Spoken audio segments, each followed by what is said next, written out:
Hi there, and welcome to week 7 of Ad and PR Account Management. I'm your instructor, Michael Betker. We'll be talking about a few things today, but specifically talking about creative briefs in more detail. But let's go through this here. This is kind of the agenda for the week. So obviously, we're looking to work on those conference reports this week. So you have a couple videos to watch, and of course, something due on Sunday in week 7 here. So that's kind of one of the big things. Queuing things off for this week, kind of following up from our discussion post last week regarding the Ban the Box. What I've done is I've shared with you guys a video now that kind of talks about the process and how they arrived at that. So see how that jives with your answers from last week's discussion post and to see what you might learn about that particular agency's creative brief process. Then today, like I said, line share time. I'm going to try to hustle through this, but I think it's an important one regarding creative briefs. So take a listen there and give it some time. And obviously, here in the beginning, we'll kick it off. We'll talk about assignment 4, which is the next big assignment after the conference reports, which is creating a branding creative brief. Next week, week 8, we'll have another pitch episode again, this time for the company called Bliss. Let's talk about this assignment quickly. So it's worth 20 points, due the end of next week at midnight. Watch spelling. Obviously, we want to make sure our writing is tight and active voice and really progressive sort of piece of writing. It's really, and we'll talk more about this, you'll see it's a balance between good prose, in other words, good written copy, emotional copy, and the facts. So the right brain, left brain sort of approach to these things here, and they are really not overly long, hence the name brief. Things we'll talk about, you guys should be focused on. And again, by the way, all this stuff is in the book, so you just got to look for it. Brand manifesto, brand archetype assessment, positioning statement, and of course the creative strategy brief itself. All of those things are rolled up underneath this number 4 assignment here. So let me know if you have any questions on that. And today you'll get a feel for these briefs in more detail. I remember I mentioned watching that the Ban the Box creative brief example follow-up video. It's only about 3 minutes, and it'll give you some more insights into one agency's process behind discerning these creative insights. So ultimately, the question is, what are we going to do here to make an impact for the brands we're working with?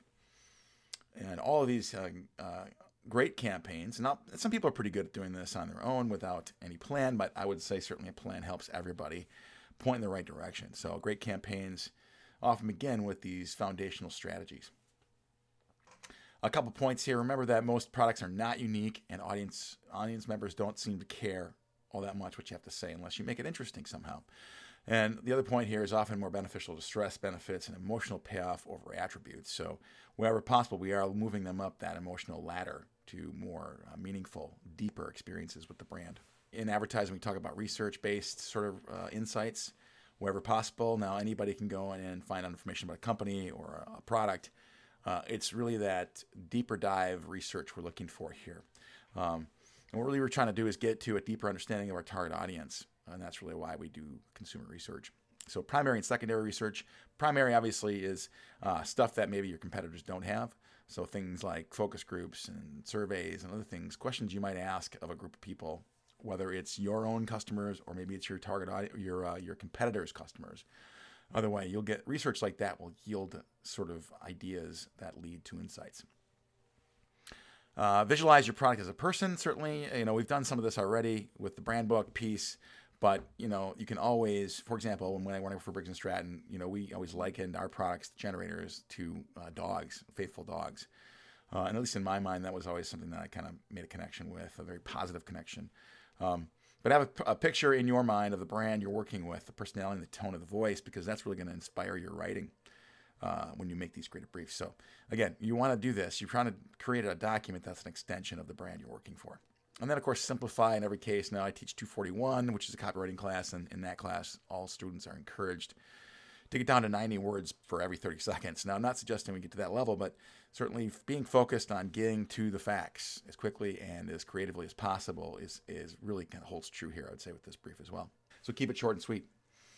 Then what do you do? Well, then you make your creative brief, right? So that's when you get started, once you've got those basic things. Now, you can start writing at any point, but I would say doing some of the basics there before you do that. And the goal here is to inspire your creative team to brainstorm, to really spark ideas. So it is a conversation starter of sorts. Never overpromise. That's the thing. Don't ever say things like, "Oh, this baby is going to go viral." or things like that, where the reality is much different, more than likely. So keep it real, yo. Never overpromise. And then you're looking to build a relationship between the agency and the client in question. So that's the other piece of this. You want to demonstrate some keen knowledge on behalf of the brand, which will, by extension, then ingratiate you to that client. I mentioned this last week, but what's in a name? Obviously, it's been called many things.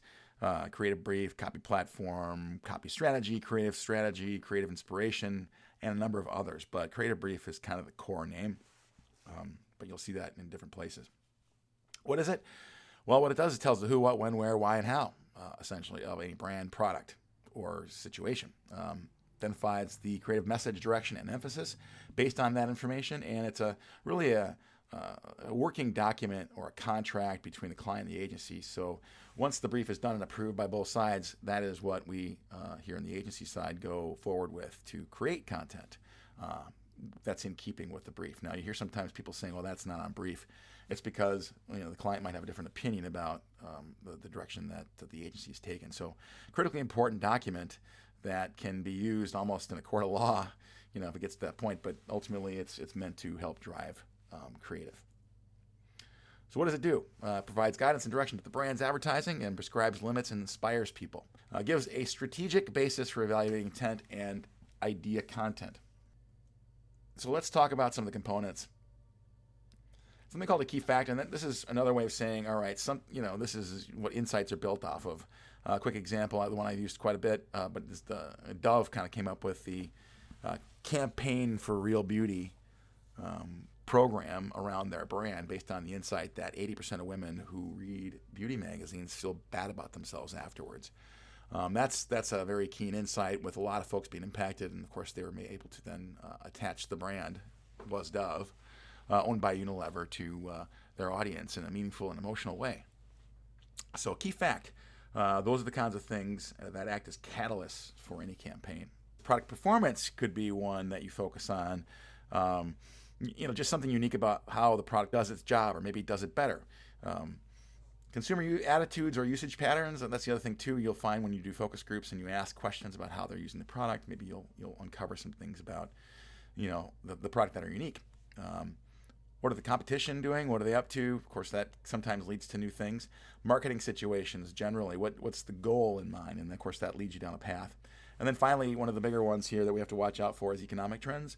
Now, that impacts everybody in the category, but you as account folks have to be ready to talk about that stuff, especially if things go south with the economy or something bigger that, of course, then by extension will impact your planning.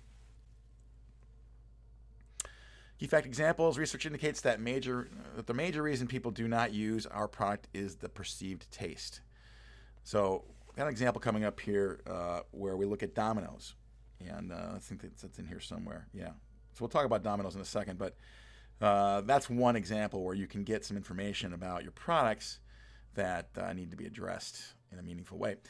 Although we are the leading brand in our market, latest population figures show that the market segment is growing smaller. So, just taking stock in the fact that you're seeing this shrinkage.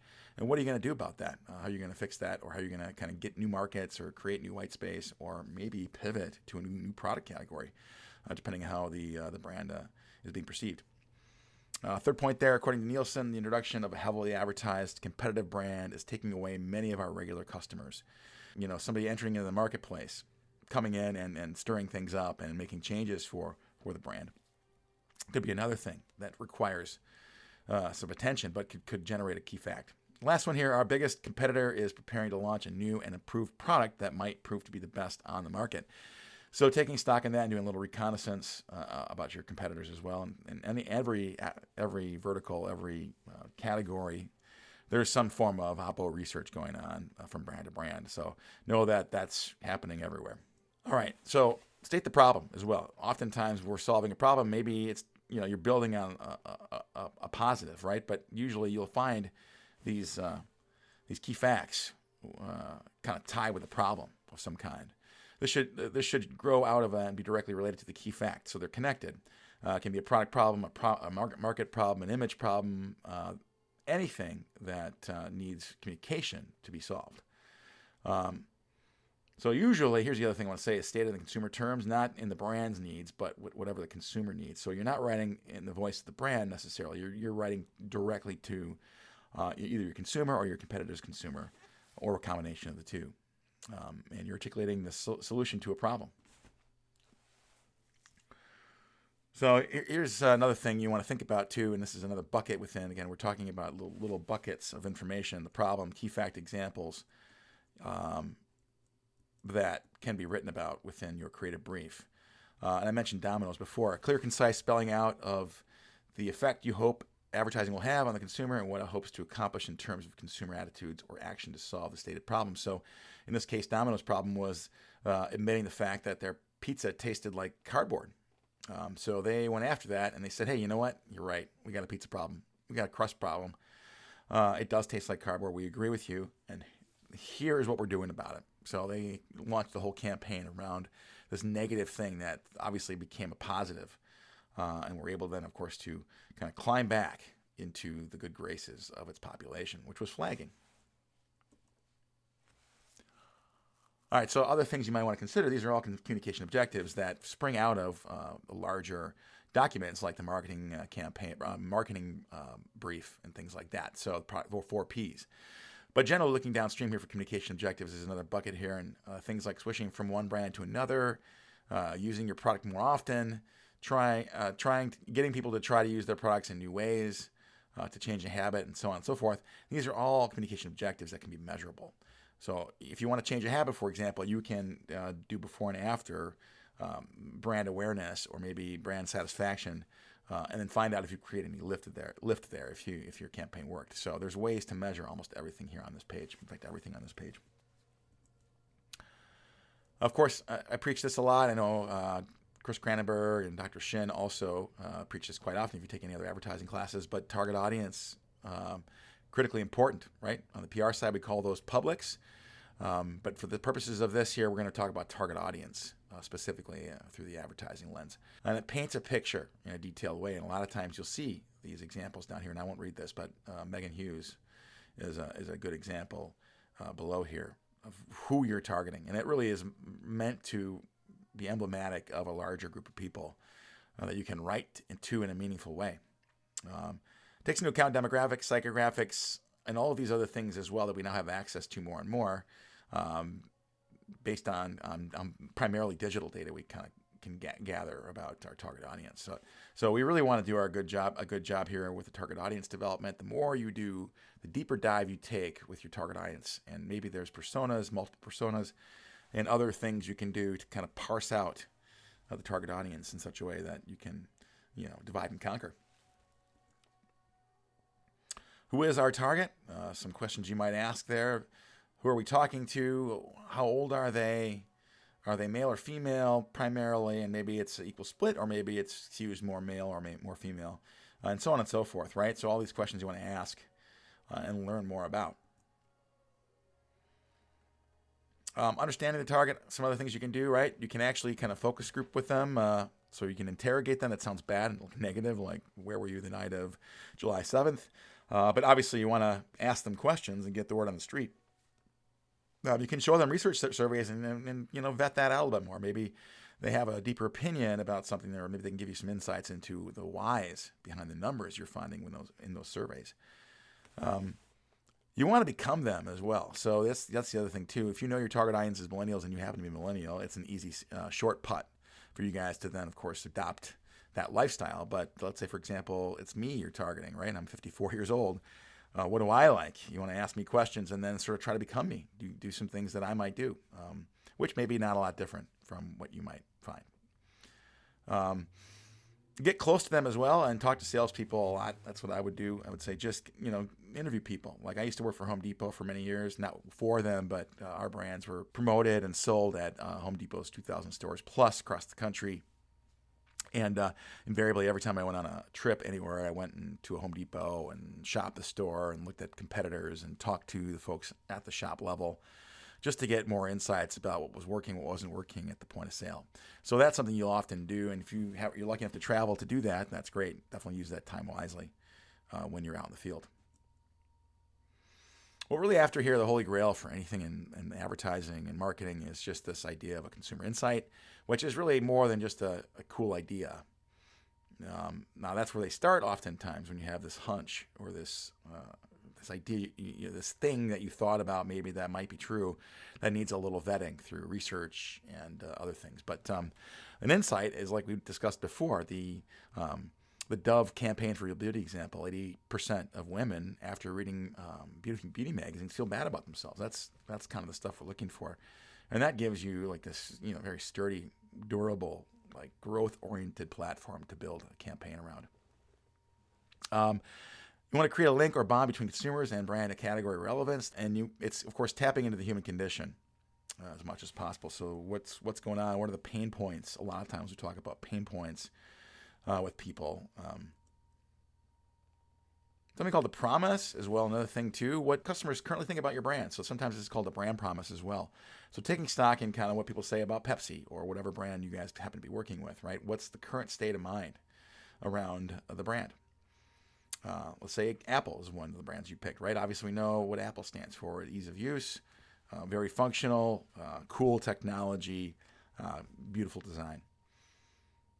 What's in it for the consumer, right? So what's in it for me is really how you want to think about that. What are the rational and emotional benefits? Again, right brain and left brain, the rational and the emotional. So when you're writing copy, you kind of touch on both, right? You have a balance of each.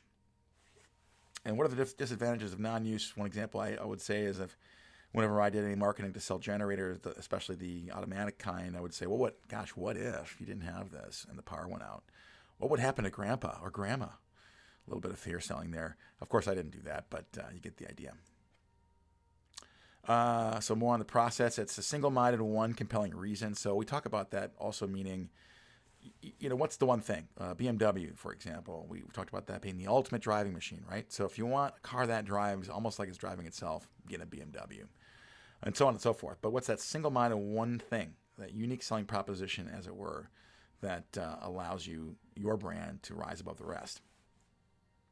We've gone through this. Last week we went through the laddering process, or the laddering piece, moving out from the basic fact, so in other words, the feature, to the benefit, right? So the feature is powerful detergent, right? That's great. Moving all the way up to the top there, the second step or layer you might find through questioning folks is gets clothes cleaner, makes you look better, and then of course feeling more attractive is the ultimate emotional sort of successful. Here are some examples of some inspiring promises. Lanson champagne makes any occasion more special. Lanson, the champagne for people with the imagination to create their own champagne occasions. So here are some examples, some promise examples, just to give you guys an idea what that's like. And again, what they are is a single-minded proposition of some kind, right? So let's take Sony camcorders, for example, and first start talking about the proposition here at the bottom. The powerful zoom lens allows you to spot a bee's bum from 10 paces, which is kind of a funny, cute, catchy sort of piece of copy there.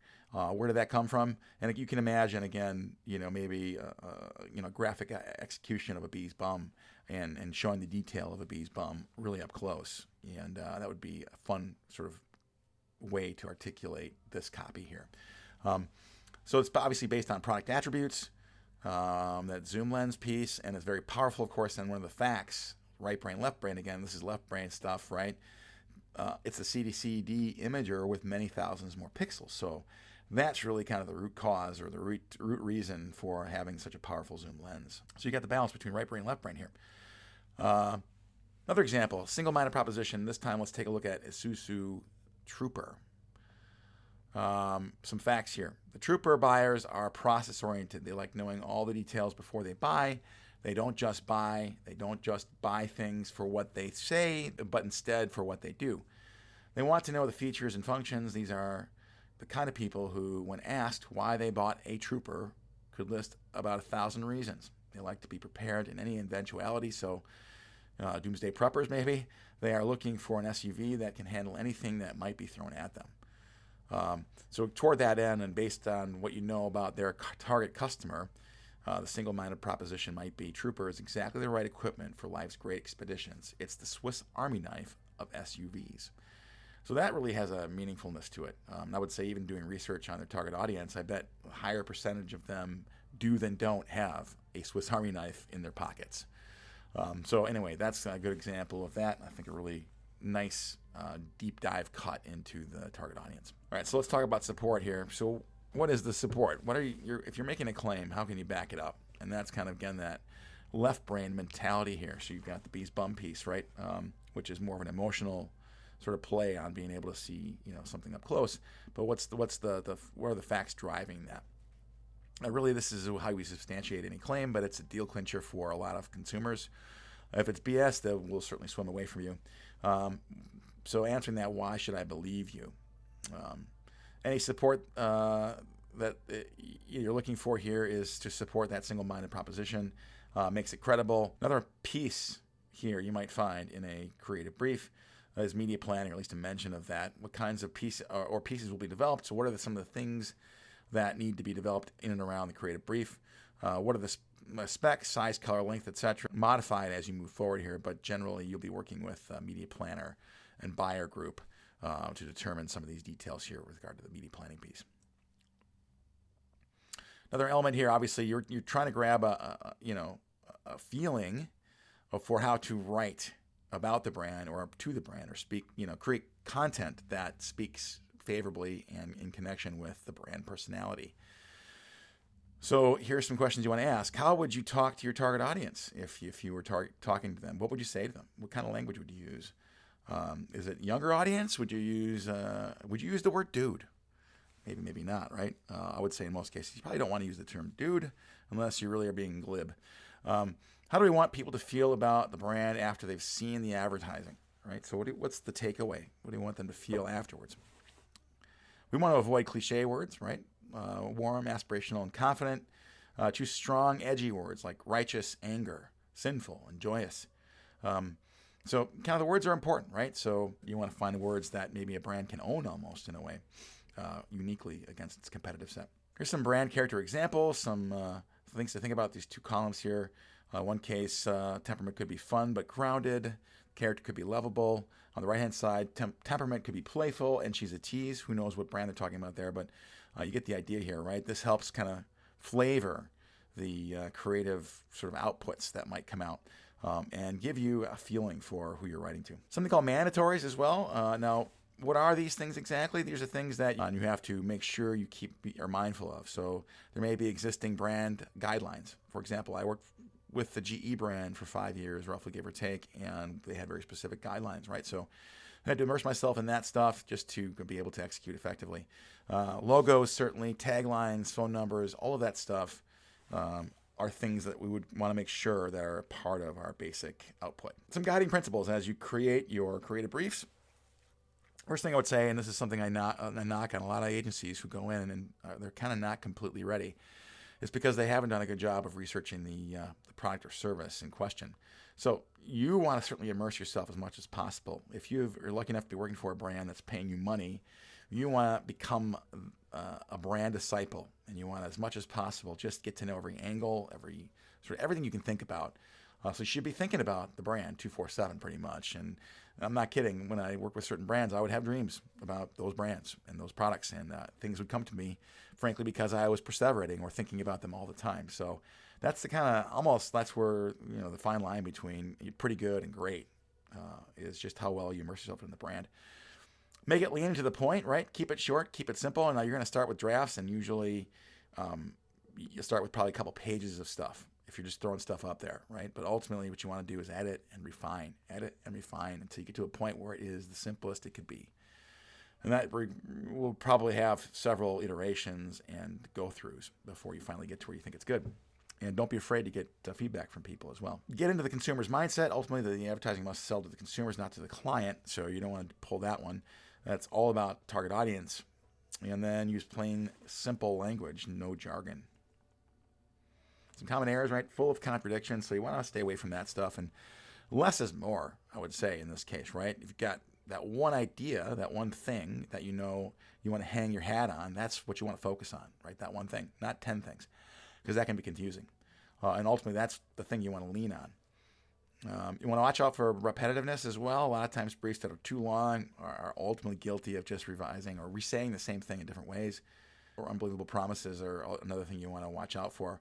For example, just saying, hey, this thing's going to go viral, right? You don't want to say things like that because often things don't go viral. Also, briefs that are lazy. So if you just got one done from the Johnson account and you're just cutting and pasting, that's lazy, right? So take a fresh cut at each one.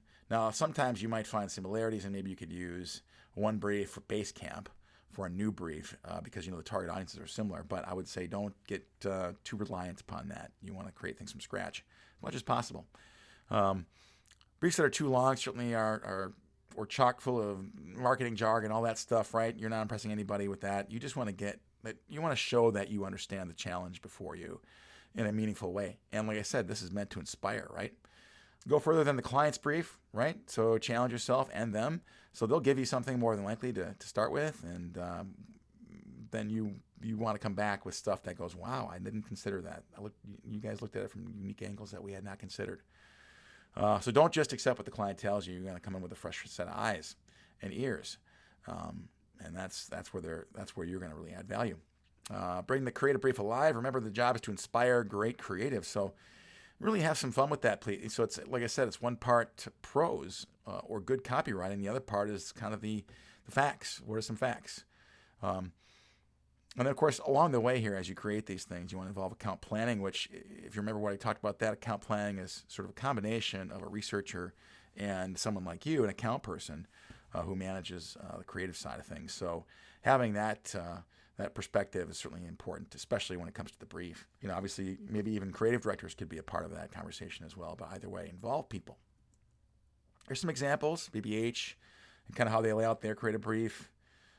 Crispin Porter, Bogosky, their brief example, and everybody's got slightly different way or approach. But again, I'm not going to belabor these. You can take a look at these and maybe pause the video if you want to take a look at how they're laid out. There's also plenty of examples in the book of these as well. So the brief, the bottom line: if the creative brief is not itself creative, it does not suggest solutions to problems, present information in an expansive and interesting way, and interpret the information with imagination and flair, then its authors and presenters have no right to expect anything different from the creative team. So it has to itself kind of inspire that same creativity you're driving people towards. Last thing I'm going to do is I'm going to play this for you here. We'll see if we can get this to work. And we'll talk about it on the other side.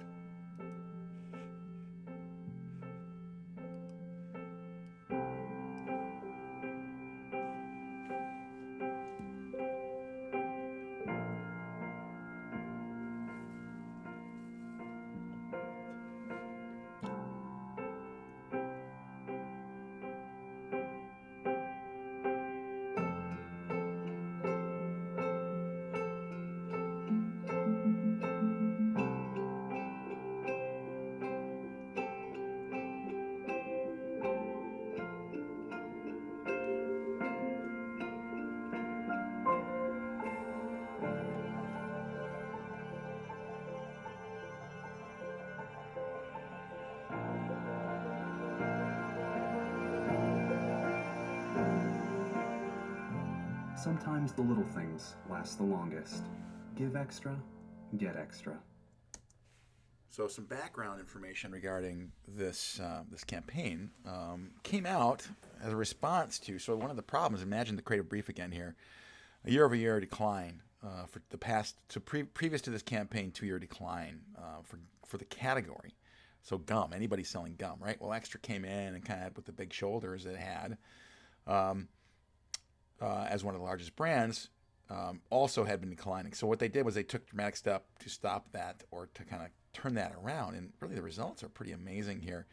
It went from a negative 6% sales trend to a plus 9% in a single year based on this campaign. So, and why is that? What's going on here? Well, if you watch if you aren't moved at all by that commercial, then you don't have a heart. I'm kidding, of course, but you get the idea. It's a very emotional, and it really ties the brand in a meaningful way, an emotional way, back to just a part of life. So I think it's a really clever sort of way of doing that. And there's we talk about campaigns that have legs. So there's a number of others out there as well. If you type in Extra Gum, they're known for sort of these high quality, made for TV movie, emotional sort of situations that are well done. They rival anything you might find in the theater. So But great commercial there. Apple's done some stuff like this too in the past, where they really kind of get at the lifestyle of a person, and that's why you see this change. And that obviously lifted the whole category by quite a bit. So anyway, good example there. And that's really why we do these creative briefs, right? That came out of some of this information here. And they did some discovery that kind of unlocked the potential of the Extra brand being the one to tell the story. So last thing I'll say here, remember, the very best advertising contains insight and is unexpected. So those are two big things there. It's got to have that insight, and then you got to find a meaningful way to tell that story. That's all I got for this week. Good luck with everything. Let me know if you have any questions. Please feel free to reach out to me or stop by and see me in my office hours.